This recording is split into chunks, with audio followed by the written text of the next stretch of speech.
Welcome to the Permanent Lifestyle Podcast, your home for positive, informative, and life-changing conversations and content. And as always, our podcast is hosted by William Schultz. We hope you enjoy today's episode. All right, everybody, welcome to Techapreneur Radio. My name is Eddie Varela, and today I have the pleasure of interviewing William Schultz. William, thanks for being on the show today. Hey, thanks for having me. I appreciate it, man. Well, so I met you on LinkedIn. I kind of just was consuming your content because I really liked the content that you're posting. But I want you to give a little bit of a backstory, a little bit of a background to like what you do, what industry you're involved in, and just give the audience a little bit about you. Okay, yeah. So basically, I'm a sales and marketing guy. I've been working in the sales and marketing industry. It seems like all my life, indirectly and directly. But right now, I am the director of business development for two local restoration and construction, property restoration and construction businesses based here in the Twin Cities area of Minnesota. I started out kind of knocking doors, doing door-to-door sales, trying to get people to put storm damage claims on their roofs. And then eventually the business became more of a B2B business, business-to-business sales. Basically 5 years ago, I was brought on to kind of spearhead that effort. And now we've between the two companies, we've done multi-million dollars in sales. And so, things are moving along. We're one of the top restoration companies in our franchise, because it's a franchise that I do sales and marketing for. We're one of the top 40 in the world. So we're really proud about that for the last 2 years. I also have a photography and video business that I started about 1.5 years ago. And that eventually is going to morph into my own sales and marketing firm and brand building firm. And then I also do real estate investing on the side. So I'm a part owner of apartment building, and I'm also just recently bought another investment property. And I would say the last thing that I'm doing is right now you said you would consume some of my content on LinkedIn. I am building a personal brand as a proof of concept, where if I can build my own personal brand, then I would like to integrate that into Vivid Concepts to help other people and businesses build their brands. I got a lot going on. Yeah, it seems like you're a very casual guy. You don't really work too hard. I'm just kidding. Yeah, I see you have a lot of projects, man. I mean, I think I see your hustle every day, even weekends. I know you've been posting a lot about people criticizing your hustle. How do you respond to that kind of commentary? Well, I don't think that I really don't need to respond to that, because everybody's different. I used to be one of those people that didn't hustle a lot. That's probably more why I go so hard now, because for so many years of my life, I was the guy that I like to party. I like to go out. I like to hang out with my friends. I like to work my 9-to-5 job and then just kind of relax and have a good time in between that. But then I woke up a couple of years ago when I realized I was making good money and I had nothing in my savings account. And I realized that I was too talented of an individual to be kind of living the average lifestyle. So, for the people that, want to put me down or put people down that hustle hard and go hard, it's really more of a testament to who they are and what they're going through in life. And it's really not a testament to what we're doing, hustlers and entrepreneurs like us. We're just different people. We're wired differently.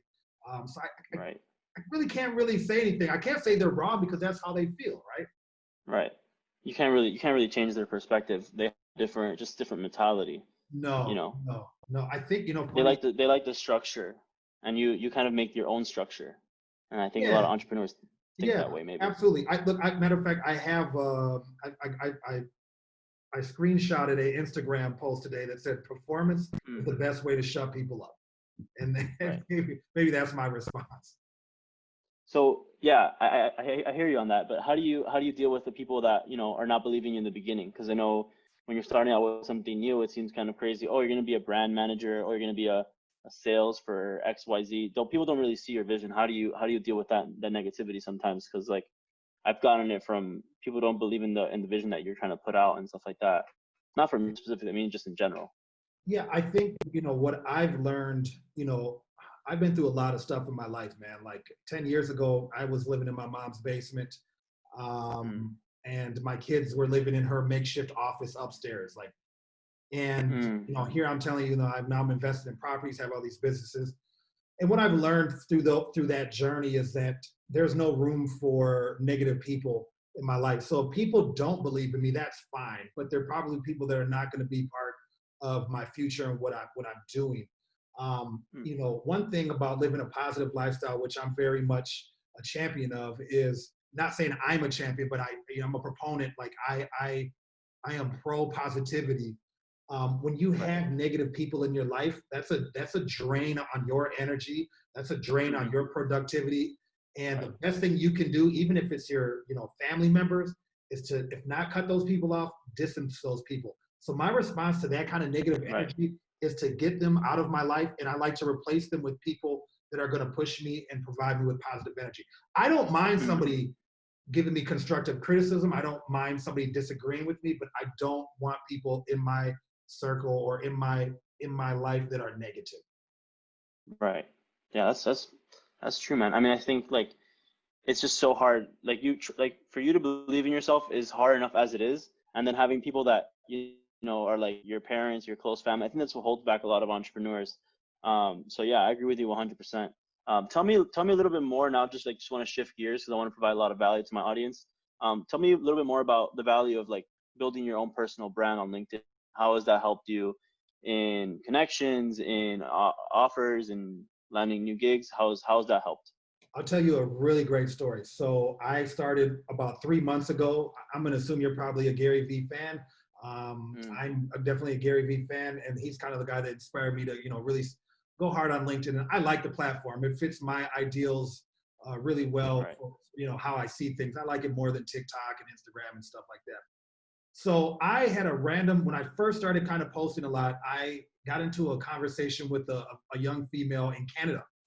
And we were talking because I was working in construction and her husband or fiance does like import export. And she was like, hey, would you be interested in any building materials sometime? And I was like, no, we're not really building on that scale. But we kind of stayed in contact, not like daily, but maybe here and there every couple of weeks. How you been? How you been? And one day she had mentioned that her and her husband, or her and her fiance, were going to try to get some personal protection equipment into Canada and try to sell it to the government. I was like, well, hey, I mean, I know there's a need for that. I'm a board member for a medical clinic here. I work with a lot of restaurants, a lot of businesses. Do you think you guys can get some of that stuff here? Now, fast forward now about a month and a half, maybe 6 weeks, and now we're starting a business. We have our first Mm. we have our first shipment of masks coming in from China here with probably next week. And we Wow. only met on LinkedIn, man. And without the power That's of LinkedIn and crazy. without the power of Zoom, this would have never happened. So we're going to be Right. 33 to third partners. We've talked to lawyers where, we've come to an agreement. We're all putting our money in, and each one of us, so I'm doing the sales. Um, the female, the gal that I had talked to originally met, she's going to be doing a lot of the designing and a lot of the marketing design and the website. And her fiance is doing the logistics and the coordination with the manufacturer. That's the power of LinkedIn right there, brother. Wow. That's actually incredible. So And like some another thing, not people to cut you go off, ahead, go ahead, another go ahead. thing, Yeah. that also speaks to the power of entrepreneurship, because you have to have three people that are willing to take a risk on each other, that see opportunity for a business, and they're willing to go for it and not think about the Right. negative consequences and not think about what everybody else is going to think. Oh, my lawyer, when I approached my lawyer, he's like, well, you don't even know these people. I'm like, dude, that's why you're a lawyer, not a businessman, because sometimes you got to take chances. You have to take chances. Yeah. Yeah. I mean, the risk reward there is higher risk, more reward. But I totally hear you. That's actually incredible. Um, so you basically just started a whole other business, potentially going to be worth a lot of money now because that's pretty a high demand product. Can you talk about the perspective of taking something terrible like the pandemic, where people are now forced to work from home and they're distant and social distant, and then your power of perspective of saying, well, I'm using these platforms more now since more people are spending time at home. and using Zoom more to connect with people. Can you talk about a little bit about your perspective and how that has helped you, obviously in this opportunity, but like in your past? Yeah, I mean, when we were told we were going to have to quarantine, it was definitely there was an adjustment period. I think for all people that are, who are communicators, who are in business, there was an adjustment period, and I would probably say it probably took a week or two to just kind of, wrap our heads around everything. And Hmm. excuse me, and and once we kind of figured out that there's actually different opportunities here, to connect with people in a personal way, but in impersonal way, meaning Zoom or FaceTime or whatever your platform you choose, creates an opportunity to connect with people you probably wouldn't have been able to connect with because you couldn't just meet them for lunch. For instance, I believe Right. you're in Florida, correct? Yep. I'm in Minnesota. We can't meet up for lunch, right? No. And without maybe this quarantine, this pandemic, these kind of relationships wouldn't have happened. Again, the relationship that I talked about, with the Canadians, that wouldn't have happened. And with my own clients, what it also forced me to do is I had a list of customers and clients from my day job, sales and marketing job, that I started calling personally and just asking them how their family was. We never talked about business ever. Just literally, I think this forced, if you're really into your job and you really believe that sales is building relationships, this forced people like with that belief to focus more on the humanity of your customer and not just the sale and the marketing piece. Sometimes just getting to Right. know somebody and know how their family's doing, how they're handling the situation. You put a humanity behind the actual relationship, it's going to go a lot Mhm. longer way. Right. Yeah. Yeah. That's good. That's, that's good advice. I think for like some entrepreneurs just trying to secure the sale, but I think the people who build long-term businesses are those that try to, you know, form that relationship. I'm all So yeah, about that's long-term relationships, in right. business. Maybe not so much in my social life. No, I'm kidding. But in business, I get a lot of people right now on LinkedIn. I had somebody message me the other day. I'm sure you get it too. And they're, hey man, I have something that'd be really good for your business. And I messaged them. I said, well, what business are you talking about? I have like three different ones. Like Mhm. you don't even know anything that I do. Somebody messaged Right. me yesterday about staffing, and it's just, Don't staff they anyone. don't know Right. who I Yeah. am. They don't know who I am. Yeah. They don't even do the research to the little bit of work it takes. Just literally scrolling down through your LinkedIn. It's like, Yeah, well, does 15 he minutes. staff anyone? Yeah, yeah, No. absolutely. So, um, tell me a little bit more about. So you're talking about you have how many businesses at this point? You have your Canadian mask business. You have your media business, your roofing business. You're on the board of another medical organization locally. How can you manage to do all those? So you're basically like a serial entrepreneur, uh, some way or another. But how do you manage to do all those things at once? Like, do you break it up into like, oh, I'm gonna do this first and then this, or is it just like taking the chances and taking all the opportunities as they come? Honestly, I would say that that's probably the biggest thing that in 2020 that I'm struggling with is learning how Mm, to, um, prioritize all those things. And that it's become difficult to the point where I'm probably going to have to cut out some things that aren't business related, that are maybe more business networking. As I'm also on the board for, like a business. I'm a board member for a local medical clinic. I'm a board member for the Eastside YMCA, which is an underserved community here in St. Paul, mm, Minnesota. And I'm also a board member for, an Eastside Area Business Association. Um, that's my community work. That's really important to me. But I'm also part of like a business networking group that, requires my time every week, and that might be something that might have to be sacrificed, right. as I pick up another business opportunity. The other secret to that is I get up really early. Typically I'm up between 3 and 4 a.m. and, I go to bed early too. But what I've noticed is when I'm up early, when most people are sleeping, I'm a lot more productive. I'm able to get, Mm-hmm. I'm able to, by the time most people are kind of up at 8 a.m., I've already got 4 hours of productivity under my belt. Mm-hmm. Yeah, I That's been agree. Same. extremely huge for me because what I learned was from 8 p.m., let's just say from 8 p.m.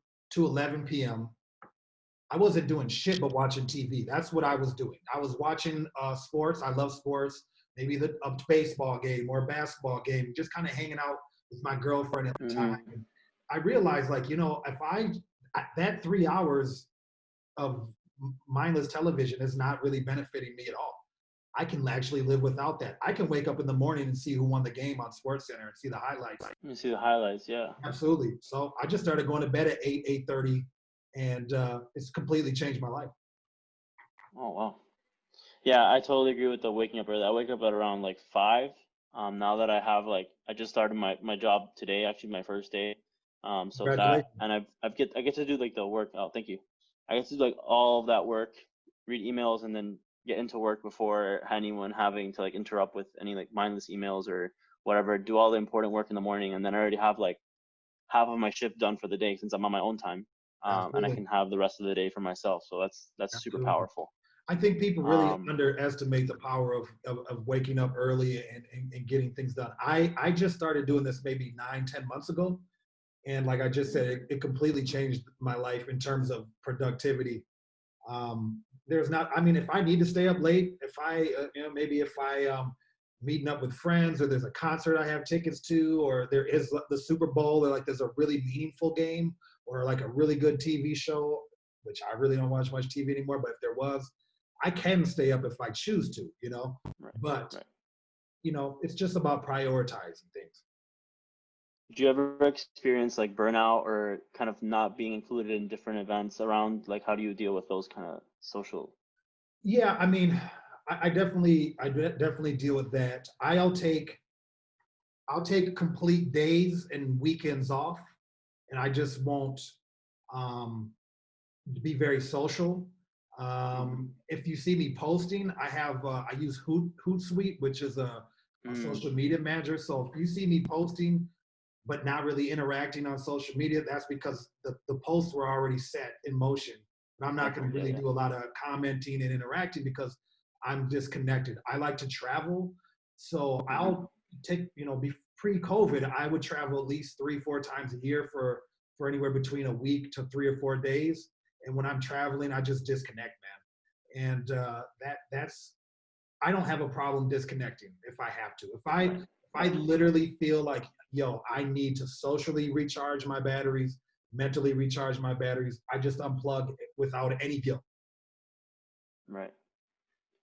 Yeah, I totally feel that. Like sometimes, you just feel so like overwhelmed. You're like, I'm not spending any time with my family. Like that is usually like I mean, you just set whatever boundaries you want. Like if you want to achieve more, or not necessarily equate it with spending more time or less time with your family, just work more efficiently, right? Sure. There's also like a lot of people now, they're talking about like getting a personal assistant to do things that would take you time that aren't as impactful, and Yep. that can be like an option for some people as well. Yep. um Absolutely. so yeah. That's one But thing. That's one thing. I'm like I had said. That's one thing I'm struggling. I did another screenshot today of something here. I saw on Instagram that says a productivity hack. Set a timer for everything you do, and while that timer is on, fully focus on the task at hand. Nothing else mm, matters. That's probably what I need to start doing is, okay, for 45 minutes, I'm going to focus on editing these photos.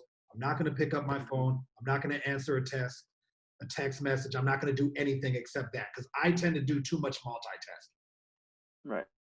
Yeah, for sure. I did that actually that last night. I was coding on some project that I was building, and I just didn't do anything except code for 1 hour, and I got exactly like what I needed to get done, and I documented it and I tested it, and I've never gotten that quality of code done in that short amount of time. I was like, wow, I just turned off my phone and I just literally went on the computer, and I don't really have like that. Like I don't have any kids or anything like that, so it's probably different for people that have those kind of responsibilities. But Eddie, blocking out those times is super helpful. are you Yeah. going to now implement that?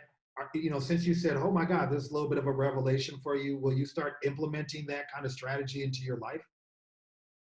Like blocking time and like Yeah, not really just doing hyper anything else. But focus on that one task. yeah, Yeah. I mean, now when I'm like, I just started today, my job, I will probably turn off my phones from the hour of like 9 to like 1 or 2 p.m., like 9 a.m. to 2 p.m., and just like focus on whatever I have to do. Okay, And I have like a work computer, so like that doesn't have any of my personal email, social media, sure. anything. It's just like work computer environment. So Gotcha. that's super helpful as well. Yeah, Yeah. I'm gonna definitely like tomorrow. I'm gonna do that. I need to. I do a lot of work from my phone too, so that's difficult. When I get that Yeah. notification, that I'm already on there. So I'm gonna try that though. I think there's something valuable there. I think there's some value there. Yeah. I had a question. How do you manage like social media? Some people do different strategies. So some people they block out like an hour of their day and they just do all their social media in that hour. And there's some other people who once they get any kind of like ping, they just respond to it immediately. Like what's your philosophy on that? You know, I would say in terms of posting, like I said earlier, I do use a social media manager that I started about 2 months ago using. And for that, I typically post either before I go to bed. I set up the post before I go to bed, Hmm. excuse me, or in the morning when I wake up, just depending on how I feel the night before, how much time I have. Because I also try to read 15 minutes before I go to bed every night. So, right, in terms of interacting, I don't really have any, in terms of like interacting on social media, I don't really have any set time. Maybe that's something just now as we're talking about, maybe I do need to look into that. The thing that is, if you're trying to build a brand on social media, the one thing that's important is you really cannot just rely on scheduled posts. You do have to interact with people. You have to comment. You have to get in people's inboxes. You have to, like I said earlier, build relationships with people. You gotta knock on So those doors. yeah, so if you think you're just going Equivalent. to schedule a bunch of posts and you're going to build some kind of a audience or some kind of a brand, it's not going to happen. Right. You have Yeah. to be You gotta active. respond to everything. Yeah, so I mean, let's think about this. Let's look at this. Here's a prime example. Let's look at all the civil unrest and the protesting and the things that Hmm. are going on all around the country. If you think that you're going to be able to build a brand by just making a post and leaving it alone and not taking any opportunity to say your feelings, sympathize with people that might feel the same way, maybe you're even going to debate somebody, whatever your thing is, if you're going to think you're not going to do that and build a brand, you're mistaken. You do have to be present, because I think that like attention is a currency now. Getting people's attention Hmm. is a currency, and you're not going to be able to do that unless you are somewhat active on a platform. And this attention in turn translates to exposure, which translates to deals and purchases and conversions and stuff of that nature. Correct, correct. And I'm more of, like I was just talking to a friend. I'm more of the Gary V philosophy right now. I'm not trying to transact anybody. I'm not selling anybody anything. Right, right.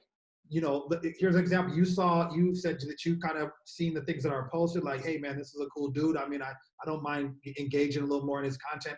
That's what I'm looking for. I'm looking to build relationships and genuine Yep. connections. I don't need 20,000 followers to validate what I'm doing. What I need is like 100 just really good people, because those 100 Hmm. really good people are more important, and we could end up building businesses together. We could end up using each other's services just in general conversation. And you're not going to get that without some kind of engagement with one another. Yeah, I agree. I'm on the same kind of like wavelength. I'm doing everything, like all the content that I'm producing. There's no course that I'm trying to sell to people. All I want is just people to like that if they like the content, just interact, follow, subscribe, whatever. I also don't care if you don't subscribe. Like I'm not trying to push it down, like like that. That's just like not genuine enough to me, and it's I not got a really gonna. guy. I wonder if we are the same guy. I don't remember his name, and I wouldn't say it anyway. But he's like a white dude with blonde hair. He's got a lot of like followers and stuff on LinkedIn. But he's been inboxing, and I'm guessing it's like everybody.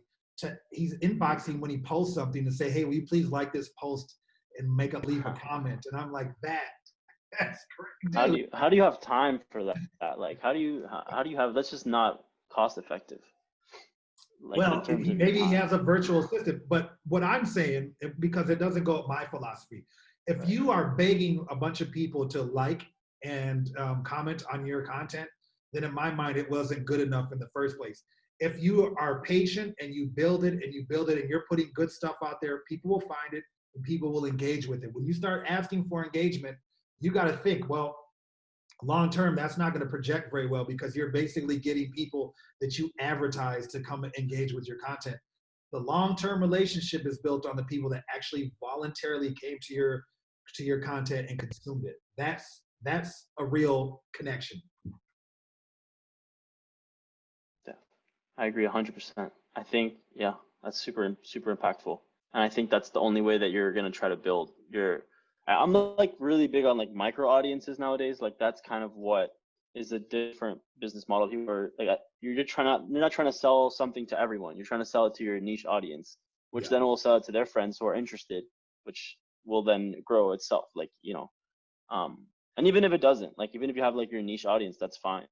You sure, know, sure. like it's micro audiences nowadays. Like everything is catered to you, everything is tailored to your perfect like need, what you want, exactly what you want when you want it. You're never going to get more than what you want or less than what you want. It's like just exactly Yeah. what you want. For me, the only thing that I'm selling on LinkedIn right now is me, myself, my lifestyle, Right. what I do, my hustle, my businesses that I'm engaged in. And I don't sell my services on LinkedIn. I just say, hey, I took this video, I created this commercial, I took these pictures, I do this sale, I connected with this customer. I live a positive lifestyle that's based on permanent lifestyle changes. That's how I live my life, and I'm sharing that with people. That's my brand. That's all I'm doing is documenting my processes and sharing them with the people that find them interesting. That's it. I'm not, and that to me is something that is real, it's raw, and is genuine. And I think that's what's going to resonate. We're coming out of like, I look at it like this. If you look at old like 90s rock and roll, before the 90s rock and roll, this is, I'm dating myself here. In the 80s, it was like hair bands. They had like wild hair. Dudes were wearing makeup, almost like dressing like chicks. There's doing cocaine, kind of like how hip hop is now, right? And then Pearl Jam came out and Nirvana came out and they were called grunge rock. And it just completely changed the landscape of rock and roll. Well, that's what I think is going to happen here in social media, right? We are kind of getting toward the end period of the fake influencers and the private jets and the Gucci bags and all that kind of crap. People are looking for real alternatives, people that are living real lifestyles that they can say, you know what, I live in, a regular home just like you. I drive a regular car just like you, and I have the same struggles just like you. That's what I think the future is. And that's what I'm building. I'm just being myself, Yep. I hear it 100%. I agree. I think it's just everyone sees past the superfluous like layer of, oh, this guy just has a lot of money, but it's just rented. Like, and people, I jumped the fence to take this picture with this jet or with this car or whatever, and Yeah. you get arrested. Like, it's stupid. It's people see through it. So, one of the well, Will, thank you. I'm What sorry. were you saying? Yeah. Sorry. I was going to say one of the craziest ones I've heard of recently was people were selling, like when you go to a store like a Target or whatever, the plastic bag they give you for your merchandise. People were selling Gucci plastic bags on like eBay for like $50 a piece, so influencers would buy them and pretend that they've shopped at Gucci. They would be holding up little Gucci bags. Isn't that crazy? That's who you want to follow? Get out of here. Yeah, I literally don't own any jewelry. Like, I'm just like a very simple guy. Like, drive like a Nissan Altima. Like, I'm not with it. Like, I don't care. Me too, man. My car is almost paid off. I have no desire to get another one. It's free money.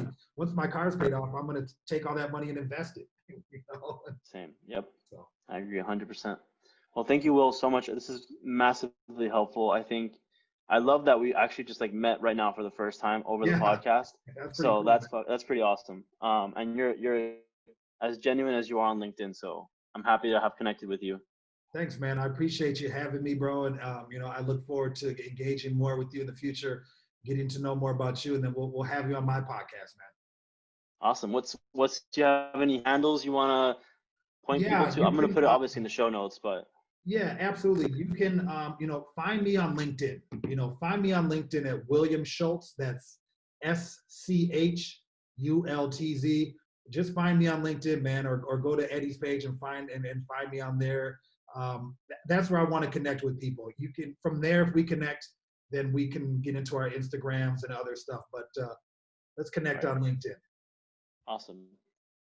Well, thank you guys for watching this episode of Techapreneur Radio. My name is Eddie, and I just interviewed William Schultz, social media influencer of the modern day. Thank you guys so much for watching. See you the next time. All right, thank you. Have a good evening. Bye.